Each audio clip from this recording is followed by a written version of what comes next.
Welcome to Savvy Business, Life Unscripted, with your host, Christina Rivera, where our guests share their wisdom and valuable business tips, empowering our audience to expand their personal potential. Hi, Aman, Agarwal. Welcome to Savvy Broadcasting Life Unscripted. I'm so grateful to have you here this wonderful afternoon. And for you, the next day in India. Thank you so much for calling in. Thank you so much for having me. Pleasure. Well, we're grateful to have you here today. We spoke before the interview. Most of our audience is not really super tech savvy.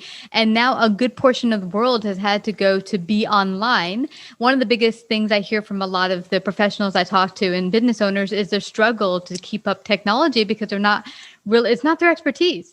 And so you're going to help them find ways to hire the best engineers, your first engineers, and how to avoid some mistakes that people might make upon hiring their first engineers. A really important thing. But before we go there, share a little bit about your backstory with our audience. Sure. So I'm an engineer by profession, by trade. And previously I was helping build self-driving trucks in Silicon Valley. And some artificial intelligence software, robot assistants, that sort of thing. And besides that, I've also been a B2B sales executive for two large tech companies. So I've seen both sides of the coin, like the non-technical side as a salesperson, as a marketing person, and also the high-tech engineering side. And I always noticed this huge communication gap between the two, which is why now I'm helping. Now I started an education company that helps non-technical people bridge that gap and be more technically fluent. And that's Sam Pram's Transnational, correct? Yeah, that's correct. Yeah. And it's so important because so many people have told me how they've gotten burned, not knowing what to look for and hiring that right person in all fields, but especially technology when you don't have the expertise yourself, what do you know what to look for? Now, I'm just curious. You mentioned self-driving trucks. Do we actually have those? Are there trucks that drive themselves? How does that work? Yeah, there are trucks that drive themselves. And it's pretty simple. It's not rocket science. Wow. They use a camera. They use cameras to take pictures of the road and do some image analysis to know if the road is empty or are there any objects. And if it's empty, then the computer algorithm just shows, okay, this is the right direction. Keep this. They keep the steering in this angle and just keep going. Yeah, it's not rocket science. Oh, okay. So will that be doing? You think in all cars eventually? Do you think? What do you think? Maybe not. I don't know. Yeah, but it's different. I think it's going to be 10 years before people are like, wow, yeah, self-driving trucks are a thing. Oh, all right. At least 5 years to 5 to 10 years. Yeah. Yeah, I was curious about that. But now on to the business owners looking for their very first hire in engineering. Where do they get started? How do they get started in looking for the best person? Sure. Well, way to get started is actually the mindset of what you're looking for as a non-technical person. I think it really starts with the psychology where, number one, you are hiring an expert in a field that you have no expertise in. That's number one. Number two, you are going to be relying on them to literally build a significant part of your business or of your project, right? Single-handedly. So there's a lot of trust involved. So you're trusting an expert completely without really knowing yourself how to evaluate them. So the relationship between you and your first hire, and this goes the same whether you're hiring your first, or if you go to a doctor and you're talking to 5 different doctors who are all like, they understand your problem, but you don't. Yeah. Again, that's where the doctors, interpersonal relationships you have to come into infer for matter. them. Yeah. And so with engineers, I'm not saying engineers are doctors, but well, it's the same kind of relationship. Yeah. You're trusting an expert to do something significantly, very significant for your business. And so the key to look for there is a person who will keep the trust up throughout the relationship. That's literally number one, besides their technical skill, right? Technical skill everything else, their credentials are all secondary. Because once the trust breaks down, and I've seen so many CEOs who hire some technical co-founder, and as soon as they're like, well, I don't really know if my technical co-founder is telling me the right things, or is he making the right decisions? We're spending a lot of money. I'm not really sure. As soon as the trust breaks down, their skills and credentials won't matter. You'll be miserable and you want to fire them yesterday. Yeah. And so what you're really looking for first is somebody who keeps with the trust. And the key thing to look for in that, how do you know if somebody's trustworthy, is the heart of a teacher, right? Is this engineer willing to teach me? You're really looking for a consultant in the beginning. So is that person willing to teach you what you need?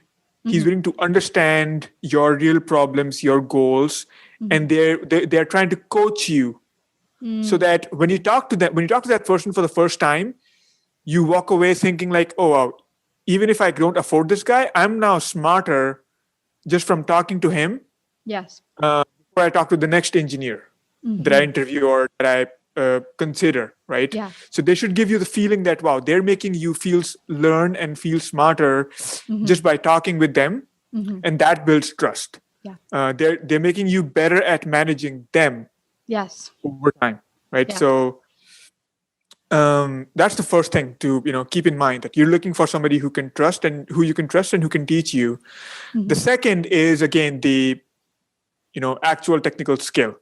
What I've noticed is that people who can teach are usually good at what they do.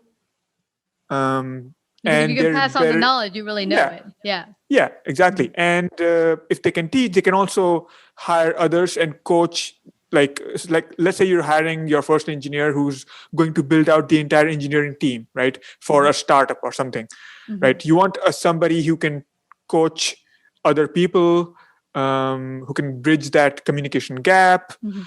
So teaching is really a skill that's incredible for the first hire. If you were technical, then you don't need to hire somebody who's a teacher, because you can we speak the same language.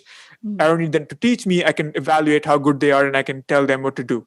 Yeah. And you know what I'm thinking, I've gone to doctors in the past who you have an issue and you don't know, you're not a doctor, you don't understand your body, but you walk in there and they just breeze over you. They look at the chart. They don't talk to you person to person. They don't help you understand what's going on with your body. You walk out not feeling that sense of trust and you feel really, really vulnerable. And so what I'm getting from you is that you don't want to feel that vulnerableness. You want to feel like, okay, I got better handle on things because this engineer knows what he's doing and can explain it to me. Yeah, exactly. And, if you don't trust some person, it's really a coin flip. You're like, okay, I've heard, it seems like he's really good. I've seen his office and, all the medals and the certificates and whatever. So I guess he's good at what he does. But that only helps you in the first 5 minutes, and afterwards, it's something else. I need a little bit more than that. Yeah. So now you've built out the trust. He knows what he knows how to do, and he knows how to share that with the group or a team that they hire. Now, how do you know if the process is going well? Because here's one thing, I'm working for a startup now and they're starting to have issues technology wise. And some of the management's like, well, maybe the technician team needs to go. And maybe that's not it. Maybe they're just things that happen because technology is ever evolving. Yeah. So if I understand correctly, the question is, how do you know if things are going well or not? Yes. Interesting. Well, that's a loaded question, right? Because there's so much context, there's so many layers, there's so much context involved about. Don't make a snap decision. In other words, Yeah. So it's again, I think if you have that trustworthy relationship, now there is so there's one case, for example, I was talking to this CEO of a consulting company, and she hired a freelancer to take care of her website and everything, right? And it started out pretty well, but over time, she confided in me that she kept getting this sinking feeling that the engineer is talking in circles. Like the website broke for some reason, and she asked him to fix it, and he was like, "Whoa, I can't really fix this unless that is fixed, and I don't really have control over that, and I can't fix that because of this and whatnot." And she was like, "Whoa, I'm getting confused. Can you fix this or not?" And he was like, so I'm not really privy to the exact conversation, but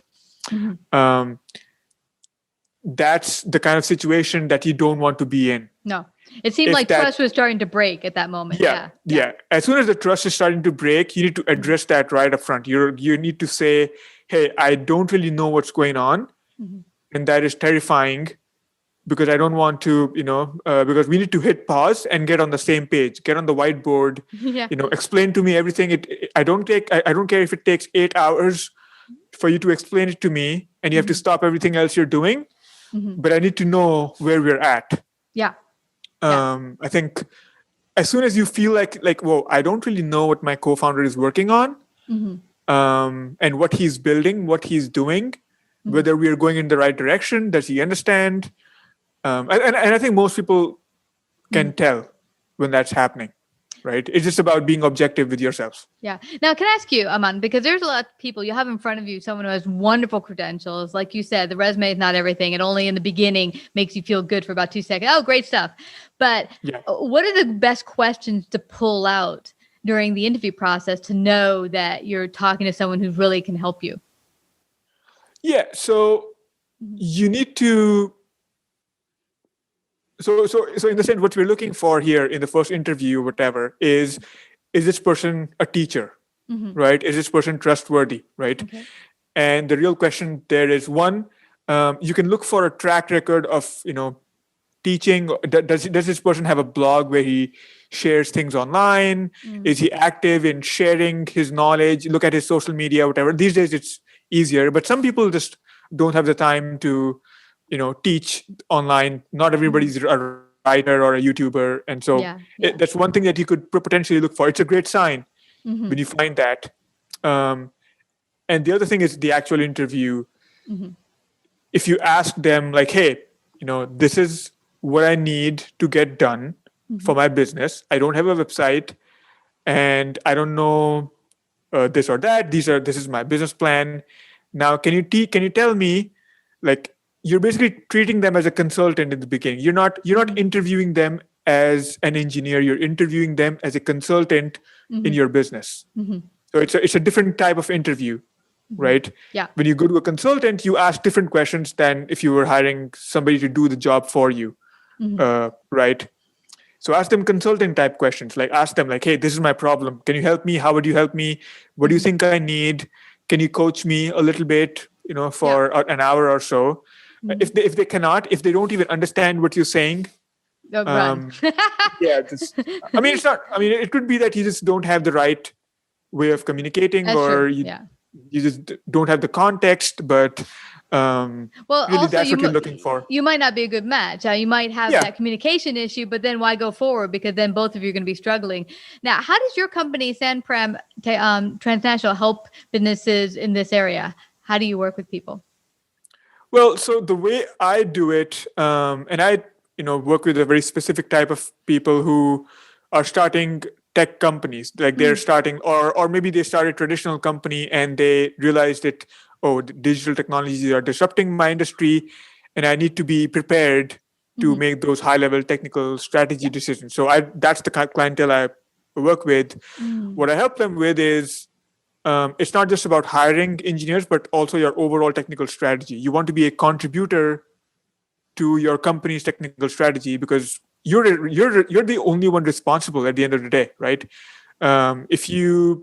If you make decisions that run your company into the ground because somebody else disrupts you, it's really the CEO's fault. It's not the technical co-founder's fault or the consultant's fault or the engineer's fault, right? No. So what I help them with is being more digitally fluent.